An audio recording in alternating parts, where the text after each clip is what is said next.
നിങ്ങൾ ഒരു നിങ്ങളുടെ ബട്ടക്സിൻ്റെ ബാക്കിലൂടെ നിങ്ങൾക്ക് ഒരു തരിപ്പോ അല്ലെങ്കിൽ ഒരു പുകച്ചിലോ അല്ലെങ്കിൽ ഒരു ബലക്കുറവോ ഒരു അനുഭവപ്പെട്ടിട്ടുണ്ടാവും. അതിൻ്റെ ഞരമ്പിൻ്റെ ചലനങ്ങളിനെ ബാധിക്കുകയാണ് ഈ സയാട്ടിക്ക എന്ന അസുഖം ബാധിക്കുന്നത്. ചിലപ്പോൾ ഒന്നും ഉണ്ടാവില്ല, ചിലപ്പം നല്ല രീതിയിൽ തന്നെ ആയിരിക്കും, ചിലപ്പോൾ സ്റ്റെപ്പ് കയറുമ്പോഴായിരിക്കും, ചിലപ്പോൾ ഒരു യാത്ര പോകുമ്പോഴായിരിക്കും, ചിലപ്പോൾ ഒരുപാട് നേരം ഇരുന്നിട്ടായിരിക്കും വരുന്നത്. അതിന് വേണ്ടത് ആകെപ്പാടെ നിങ്ങളുടെ ലൈഫിൽ ഒരു 10 മിനിറ്റ് അല്ലെങ്കിൽ 15 മിനിറ്റ്. ഇത് ചെയ്ത് കഴിഞ്ഞാൽ ഉണ്ടാവുന്ന ബ്ലഡ് ഫ്ലോ കൂടും, ഓക്സിജൻ കൂടും. സയാട്ടിക്ക എന്നത് ഊരവേദനയായിട്ട് ഒരു ഡോക്ടറെ അടുത്ത് പോയി കഴിഞ്ഞാൽ നിങ്ങൾ കേട്ടിട്ടുള്ള ഒരു വാക്കായിരിക്കും.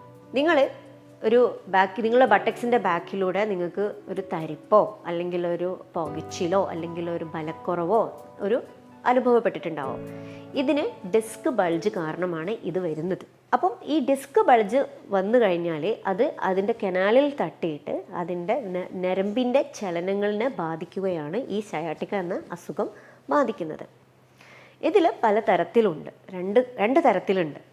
അക്യൂട്ടും ഉണ്ട്, ക്രോണിക്കും ഉണ്ട്. അക്യൂട്ട് എങ്ങനെയാണ് വരുന്നത് എന്നുള്ളത് ഞാൻ ഇതിൻ്റെ മുന്നേ ഉള്ളൊരു വീഡിയോയിൽ എക്സ്പ്ലെയിൻ ചെയ്തിട്ടുണ്ട്. ഇനി നമുക്ക് ക്രോണിക്കിലേക്ക് കടക്കാം. ക്രോണിക് എന്ന് പറയുന്നത് 6 ആഴ്ച മുതൽ കൂടുതൽ വർഷങ്ങളായിട്ട് നീണ്ടു നിൽക്കുന്ന ഒരു വേദനയാണ് ക്രോണിക് സയാട്ടിക്ക എന്ന് പറയുന്നത്. അത് ഇതുപോലെ ഓൺ ആൻഡ് ഓഫ് ആയിട്ട് വരും. ചിലപ്പോൾ ഒന്നും ഉണ്ടാവില്ല, ചിലപ്പം നല്ല രീതിയിൽ തന്നെ ആയിരിക്കും, ചിലപ്പോൾ സ്റ്റെപ്പ് കയറുമ്പോഴായിരിക്കും, ചിലപ്പോൾ ഒരു യാത്ര പോകുമ്പോഴായിരിക്കും, ചിലപ്പോൾ ഒരുപാട് നേരം ഇരുന്നിട്ടായിരിക്കും വരുന്നത്. അങ്ങനെ ഇതുപോലെ ഓൺ ആൻഡ് ഓഫ് ആയിട്ട്, അല്ലെങ്കിൽ അത് കിടന്നു കഴിഞ്ഞാൽ ചിലപ്പം മാറും. അങ്ങനെ ഒരു ഓൺ ആൻഡ് ഓഫ് ആയിട്ട് വരുന്ന ഒരു രീതിയാണ് ഈ സയാട്ടിക്കിൻ്റെത്. ഈ ക്രോണിക് സയാട്ടിക്കുള്ള ആൾക്കാർ പലതരത്തിലുള്ള സമ്മർദ്ദത്തിലായിരിക്കും.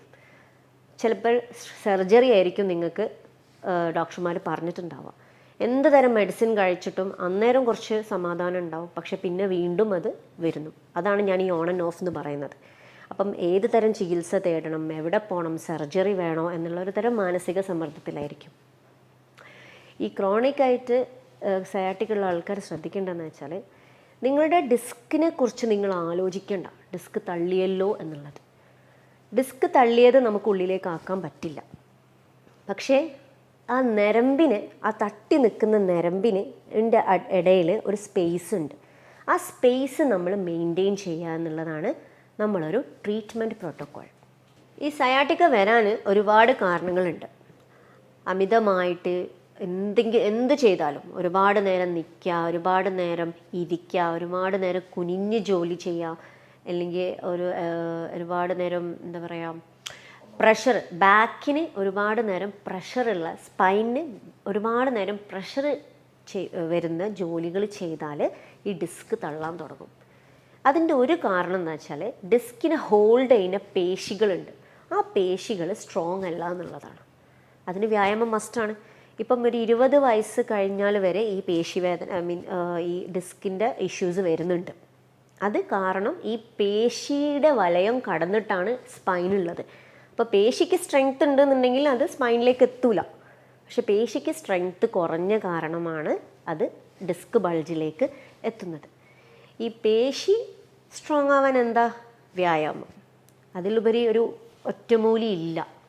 അത് കൃത്യമായിട്ട് ഓടാനോ ചാടാനോ ജിമ്മിൽ പോകാനോ ഒന്നുമല്ല. സിമ്പിളായിട്ടുള്ള സ്ട്രെച്ചിങ് എക്സസൈസ്. നിങ്ങളുടെ ഒരു ഡേ തുടങ്ങുന്നതിന് മുന്നേ സിമ്പിളായിട്ടുള്ള സ്ട്രെച്ചിങ് എക്സസൈസസ്, അല്ലെങ്കിൽ കുറച്ചൊരു കോർ സ്ട്രെങ്തനിങ് എന്ന് പറയും. നമ്മൾ കോർ എന്ന് പറഞ്ഞു കഴിഞ്ഞാൽ നമ്മളെ സ്പൈന് ഹോൾഡ് ചെയ്യുന്ന ആ ഒരു ഭാഗത്തിനെ നമ്മൾ കോർ എന്ന് പറയുന്നത്. ആ core strengthening exercise, stretching exercise മാത്രം ചെയ്താൽ തന്നെ നിങ്ങൾ ഈ പറഞ്ഞ വലിയ പ്രശ്നങ്ങളൊക്കെ നമുക്ക് ഒഴിവാക്കാൻ കഴിയും. അതിന് വേണ്ടത് ആകെപ്പാടെ നിങ്ങളുടെ ലൈഫിൽ ഒരു 10 മിനിറ്റ് അല്ലെങ്കിൽ 15 മിനിറ്റ്.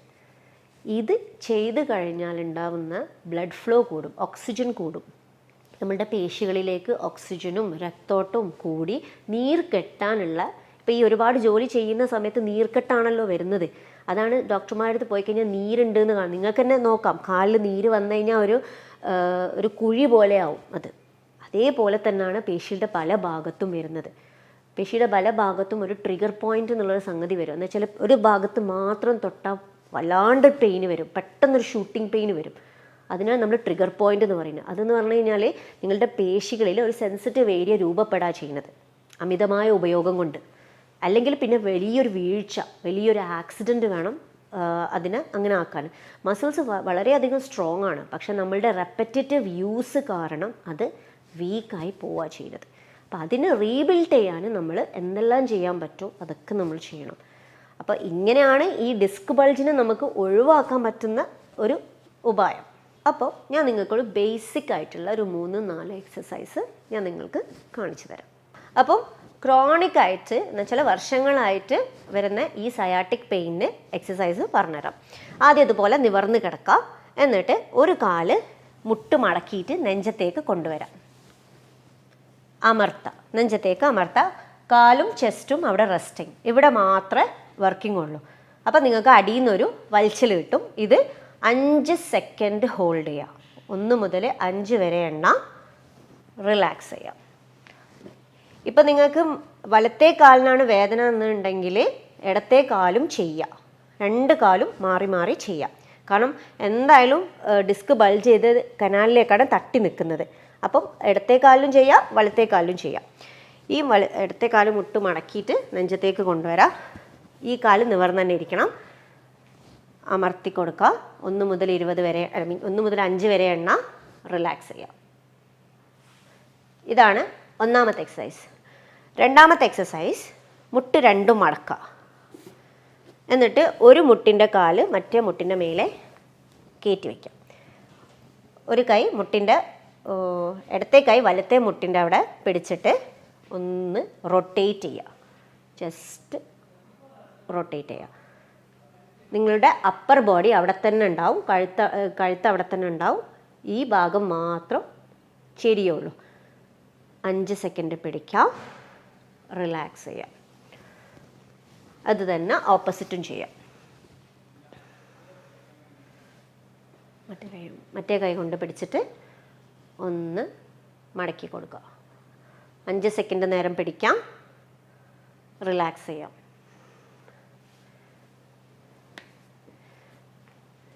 ഇതൊരു 10 തവണ റിപ്പീറ്റ് ചെയ്യാം. ഫസ്റ്റത്തെ എക്സസൈസിൻ്റെ പോലെ തന്നെ ഓരോ കാലും ഒരു 10 തവണ റിപ്പീറ്റ് ചെയ്യാം. മൂന്നാമത്തെ എക്സസൈസ്, കാല് രണ്ടും മടക്കാം. ഒരു കാല് കയ്യിൽ പിടിക്കാം, മുട്ട് ഒരു കാലിൻ്റെ മുട്ട് കയ്യിൽ പിടിച്ചിട്ട് മുട്ട് നിവർത്താം. ഫുള്ള് നിവർത്തണ്ട, 90 ഡിഗ്രി നിവർത്തണ്ട, ഇത്ര നിവർത്തിയാൽ മതി. എന്നിട്ട് നിങ്ങൾ ആങ്കിളൊന്ന് മുന്നോട്ടേക്ക് ഇങ്ങനെ വളയ്ക്കാം. അപ്പോൾ നിങ്ങൾക്ക് ഇതിലൂടെ ഒരു വലിച്ചിൽ കിട്ടും. ഇതും ഒരു 5 സെക്കൻഡ് ഹോൾഡ് ചെയ്യാം, റിലാക്സ് ചെയ്യാം. ഇത് ചെയ്യുമ്പോൾ ഓപ്പോസിറ്റ് കാലം ഒന്നെങ്കിൽ നിവർത്തി വെക്കുക, അല്ലെങ്കിൽ മടക്കി വെക്കുക, നിങ്ങളുടെ സൗകര്യം. മുട്ട് നിവർത്താം. ശ്രദ്ധിക്കേണ്ടത് മുട്ട് ഫുള്ളായിട്ട് നിവരണ്ട, ഇത്ര നിവർന്നാൽ മതി. 90 ഡിഗ്രി ഫുള്ള് പോകണ്ട, ഇത്ര നിവർന്നാൽ മതി. എന്നിട്ട് ആംഗിൾ ഒന്ന് മടക്കി കൊടുക്കാം. 5 സെക്കൻഡ് ഹോൾഡ് ചെയ്യാം, റിലാക്സ് ചെയ്യാം. നാലാമത്തെ എക്സസൈസ്, കാല് രണ്ടും മുട്ട് മടക്കുക. എന്നിട്ട് നിങ്ങളുടെ ഊരൻ്റെ ഒരു ഭാഗമുണ്ട്, അതിനൊന്ന് ടിൽറ്റ് ചെയ്യാം. ബെഡിൻ്റെ മേലേന്നും ഇത് പൊന്തൂല, പട്ടക്സ് പൊന്തൂല, ജസ്റ്റ് ഉള്ളിലേക്കാക്കി കൊടുക്കുക എന്നുള്ളത്. അത് നിങ്ങളുടെ സ്പൈനെ ഒന്ന് റിലാക്സ് ചെയ്യുക എന്നുള്ളതിൻ്റെ ഒരു ഭാഗമായിട്ടാണ്. ജസ്റ്റ് ഒന്ന് ഈ ഒരു ഭാഗം ഒന്ന് ഉള്ളിലേക്കാക്കുക, നിവർത്താം, ഉള്ളിലേക്കാക്കുക, നിവർത്താം. ഇതൊരു 10 പ്രാവശ്യം ചെയ്താൽ മതി. എന്നിട്ട് റിലാക്സ് ചെയ്യാം. ഇത്രയും എക്സസൈസ് നിങ്ങൾ വീട്ടിൽ നിന്നും ചെയ്യാം. ശ്രദ്ധിക്കേണ്ടത്, ചെയ്യുമ്പോൾ എന്തെങ്കിലും ഒരു അസ്വസ്ഥത, വേദന കൂടെ, അല്ലെങ്കിൽ എന്തെങ്കിലും ഒരു ബുദ്ധിമുട്ടുണ്ട് എന്നുണ്ടെങ്കിൽ അവിടെ നിർത്താം.